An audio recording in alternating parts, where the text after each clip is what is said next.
face painted, when can we just enter into the spirit of the day? Because God is good all the time and all the time. God is good. And today we have no enemies. Is a friend. This is Birmingham in 2016. I am at a pro-life rally. Though abortion was legalised in the UK in 1967, the debate still rages. I've decided to learn more about the subject by speaking to the opposing parties. If you're pro-life and you know it, clap your hands. If you're pro-life and you know it, clap your hands. If you're pro-life and you know it, and you really want to show it. If you're pro-life and you know it, clap your hands. You're the spokeswoman for the pro-life generation? For March for Life UK. March for Life UK. Yeah. Explain a little bit more about what you're about. Please. Yeah, okay. So March for Life UK is trying to create awareness for the hurt and the damage that abortion causes throughout the UK specifically. So that's one of the main reasons we're having this public event today. And how did you come to, why are you personally involved? Is there a personal reason why you're involved? Do you have experience of abortion? I haven't had an abortion, no. Obviously I know a lot of people who have had abortions, but I suppose I'm really fired up by the injustice of it. I think that fires up a lot of people, and recognising the humanity of the unborn person, that really fires me up to try and get them recognised as human beings in society and given human rights. And obviously the pro-abortion campaign is also here today. Yeah. Do you accept that there's ever an instance where abortion may be justified? No, it's never acceptable to intentionally kill another innocent human being. So that's what happens to abortion. What if the mother, the bearer of the child, life was at risk by carrying that child? There's a lot of help that can be given to mothers, and it's really interesting that when you speak to two different doctors, you can get two different opinions. And I think it's really useful to think, how can attacking the baby save the life of the mother? Sometimes there might be treatment that needs to be given to the mother that might affect the baby, but that's not the same as intentionally destroying that unborn child. That doesn't help the mother, that doesn't help anybody, it certainly doesn't help the baby. And it's really useful to recognise in situations where the mother's health isn't as good as it should be, that we need to care for her and we need to care for her baby. That's two people that we need to care about equally, both of them. None of them are more important than each other. They're both really important and we need to care about both. That's really important. So, and this is probably actual, to think of an actual example of instances that happen in the world. In the instance of rape, where somebody's been raped and they're clearly not plan to have a child or able to perhaps bring up a child, they're not able to look after themselves, and abortion is perhaps a way forward for them, would you deny them that? I would first of all say it's certainly not a way forward. Abortion doesn't move forward, doesn't move you forward. For that person, it doesn't. Their life. Well, the thing is, if you speak to somebody who's been raped, they've been through a massive trauma. I mean, I can't imagine what that experience must be like. I wouldn't want to imagine it. If they go through an abortion, a lot of women who've had an abortion who've been raped have actually said that the trauma of the abortion is even worse than the trauma of the rape. That shows you something of how traumatic abortion is. Abortion doesn't unrape them. It actually just causes them more pain to go through. And obviously there's a lot of help and support that is needed to these women. And I think that more can be done to help these women. I mean, I know there's people here today who have been raped and got pregnant. I know I've spoken to them today. So it is a real issue. And they've had the child? Sadly, this one woman was actually pressured into having an abortion, and she was telling me how it was one of the biggest regrets of her life. She said everyone around her presumed she wanted to abort because the child was the product of a rape. But she actually said in her heart she wanted to keep the baby, but nobody was supportive of that. She was telling me how for hours she was walking around the abortion clinic holding these tablets in her hand that she'd been told to take, saying she was just desperate for an alternative and didn't know where to turn, and in the end she took them. And she's deeply regretted that. That hurts her. So a lot of these women are being victims twice over. They're a victim of the rape, and then they're a victim of our society that tells us that abortion is the answer. It's never the answer. It doesn't solve problems. It just creates more problems. So, according to what you're saying, for example, if there was different doctors' opinions and they all concurred that the mother's life is at risk by having this child, there must be instances, would you still say? I come back to that logic. If we think about it logically, how does directly affecting that baby, attacking that baby, how does that actually help the mother? If the baby itself was going to cause such trauma, Sorry? If the baby itself going to full term was going to cause trauma. If you have something, if you're talking about something like an ectopic pregnancy, where the baby, fallopian tube. Yeah, so in an ectopic pregnancy, the baby starts to develop in the fallopian tube. although there is some, I've heard of some kind of pioneering new techniques that possibly can remove that developing human and possibly impart them into the uterus. That's not available yet, though. I've heard of some stories about that, but I haven't researched it myself. But what I would say is that sometimes in those situations, people have removed part of the fallopian tube, which obviously has the baby in. Obviously the baby would die, the human being, whatever you want to call it at that stage, would die. That isn't the same as an abortion because you're not intentionally directly attacking the baby. You are removing part of the fallopian tube and you're also treating that new human life with dignity. You're not tearing it apart. It's a really unfortunate consequence of what has to happen to save the life of a mother. But that isn't the that same baby will not form. That baby will die. Yeah. So but in a way, that is that isn't the same taking as away. Not the because same. Abortion Not the same. is intentionally destroying somebody. In that situation, we have taken part of the fallopian tube, and the sad effect of that is that the baby died. But that isn't the intention. We are not trying to destroy the baby. And if there was any way we could keep the baby alive, we would. And that's very indifferent. Our intentions are very, very important in But this. the result is the same. Well, that can often be the case. If you and I were both to take a test tomorrow in mathematics and I cheated and you didn't, we might both get the same result, but the intentions, what we went through would be very different, and society would judge us differently because of that. And there would be a right and a wrong for how we behaved in that situation. And I would say the same for an abortion. So if somebody hasn't intentionally destroyed that baby and something happens and the baby dies, that's really sad, but that's not the same as intentionally destroying a baby. So Isabel, is there do you think in your mind there's ever an instance where you would perhaps consider an abortion if you were pregnant? Me personally? No. How can you say if you've never been in that position? And I hope you never are. Because I know I respect human life, always and everywhere I respect human life. And that doesn't mean that I don't recognise that things can be really, really difficult for some women. I've met some women in the most terrible situations who are pregnant. And we do have to understand that things can be really, really hard for a woman who's pregnant sometimes. You know, that there's the most, goodness knows how many different situations. But that doesn't mean that because a situation is difficult, that it becomes acceptable to do something which is wrong. We need to find more support for these women. The more difficult the situation, the more support that woman needs. Support to keep her baby, not to destroy it.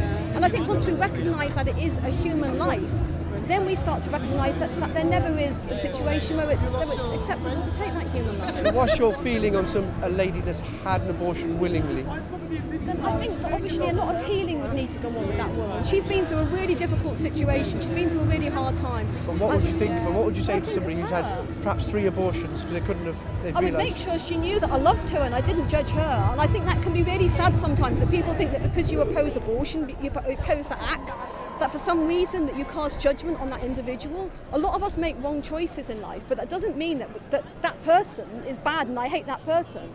You know, so while I would say to her, yes, I think what you did was really wrong, at the same time, I know there was obviously a lot of pressure on people nowadays in society in different situations to take that as what could be called a better option. That's what some people will tell them. So there can be a lot of pressure on women to do that and to have an abortion. So I think we have to accept that they are under a lot of pressure sometimes in very subtle ways. So from what you said, yeah, if that's the case, you wouldn't judge and you'd offer them healing, spiritual, religious healing, or counselling? There's a lot of healing that needs to go on with somebody that has an abortion. Why is it that you and the pro-abortionists don't get on then? What makes you think I don't get on? I've been speaking to a few of them this morning who are pro-abortion. We had a lovely conversation and shook hands. On the face of it, they've got placards there saying "shame on you." Then you ask them, because I don't say shame on you. That's a contradiction to what you're saying. I don't hate them.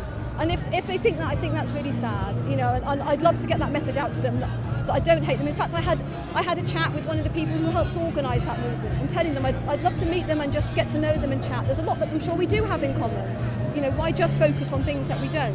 Thank you, Isabel. Yeah, thank you very Thanks much. Thanks talking to us today. Okay, thank you.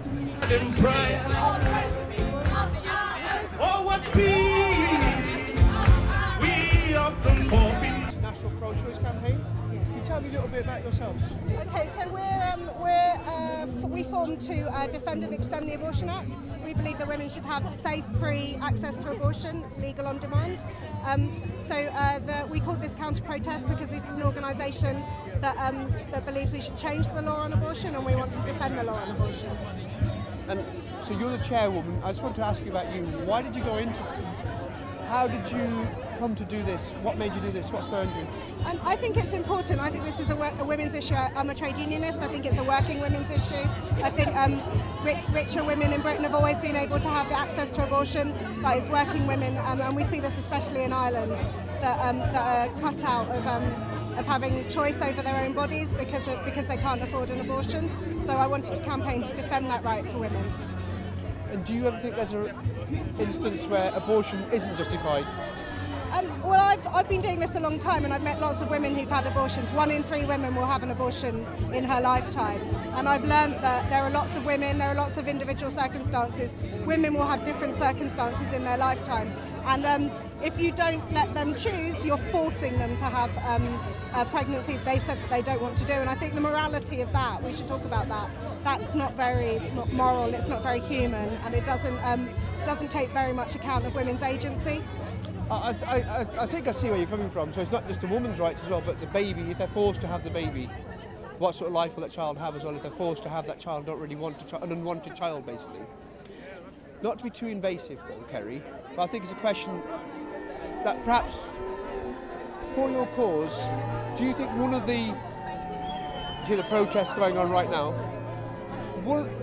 have you had personal experience of abortion? I think we've all had personal experience of abortion. We've all had a friend who's had abortion. We all know 1 in 3 women will have an abortion in their lifetime. I don't think it's about that, because I think it's about whether you would need to have an abortion in the future. I think everyone is been in a position where they might have needed an abortion or have had a scare. So this is about defending the legislation for everyone and making it accessible, abortion on request for all women now and in the future. When you say abortion on request, of course, you're not saying there shouldn't be controls. For example, there are instances where people have bought fetuses because they don't want to have a female. They want to have a male over a female. Yeah, so that's something that came up a couple of years ago. It's an argument that the anti-choice movement have used. It particularly came from a calling from the anti-choice movement in America to call for legislation against sex-selective abortion. The British legislation doesn't actually.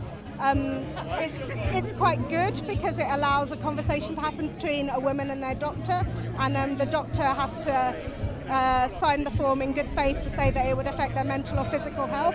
So there isn't any one reason or not a reason. Like, for example, rape. You wouldn't have to say I've been raped, therefore I can have an abortion. It's not like a tick box like that. So we think that the legislation is bad because it gives too much power to the doctor. But in that sense, it's not prescriptive. So, if a woman has said it will affect my physical or mental health or the health of my family, that's their reason.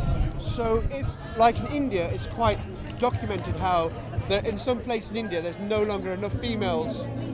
And in China, because everybody wants to have a male child, even and it's more educated people that are doing it, the more affluent sections of society. So if a couple came to you, say an Indian couple, and they said, we just don't want to have a girl, we don't like girls, we don't think they're productive, and it will affect our social standing to have a girl, we want to abort this fetus because it's a girl, what would you say to them? I think, so there's many things there. I think it's very, very difficult to racially profile patients if doctors are coming to them. Doctors already say, does this affect your mental and physical health? And so the woman who's pregnant has to make that choice. I think the statistics in India and China are different to the statistics in Britain, so the society is different in Britain. And I just think fundamentally you don't help any women by restricting their rights, and abortion is particularly a women's right. So we need to deal with sexism in society. We need to deal with misogyny, and we need to deal with communities that don't support women. But through abortion rights is not the way to do it. I agree that women should be supported, and I'm anti-misogyny. I'm anti anybody myself.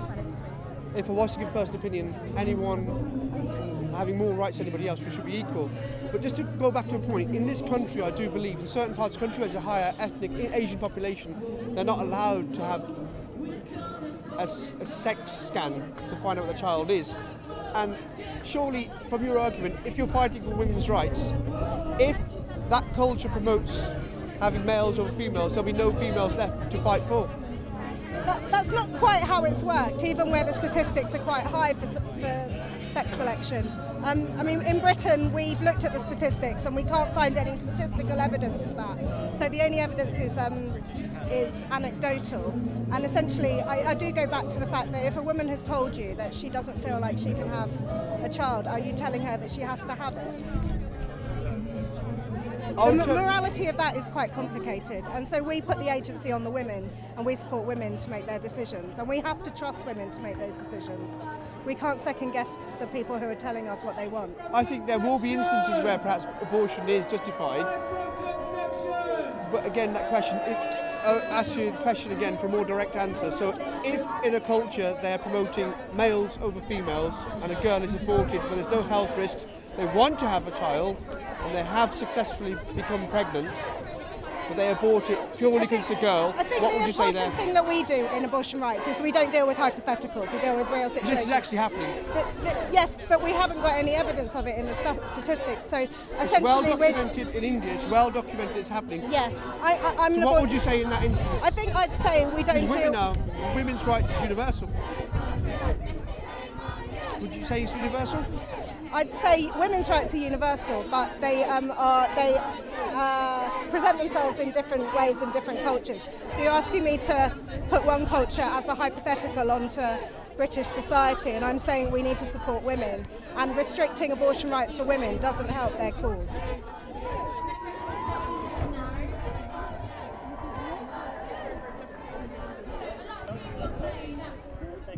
Would you personally consider having an abortion if you had to?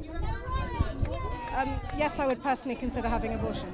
What circumstances do you think personally you would consider I think that? it would depend on what the situation was at the time, what my situation was.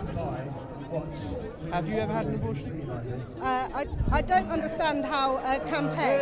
This is what I don't understand, how you're interrogating me as an individual about my campaign. So if it's about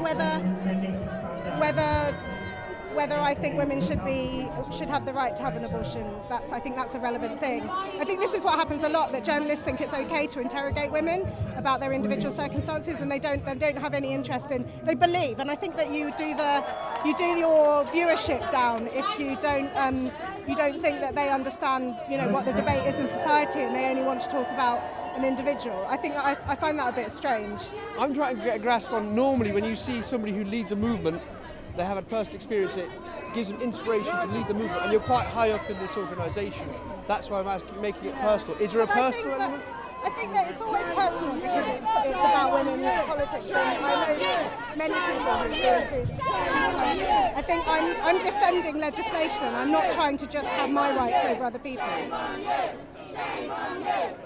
I found neither side to be convincing enough to bring me round to their way of thinking. In fact, I now feel they'd perhaps be better off working together rather than being in constant opposition. Live from conception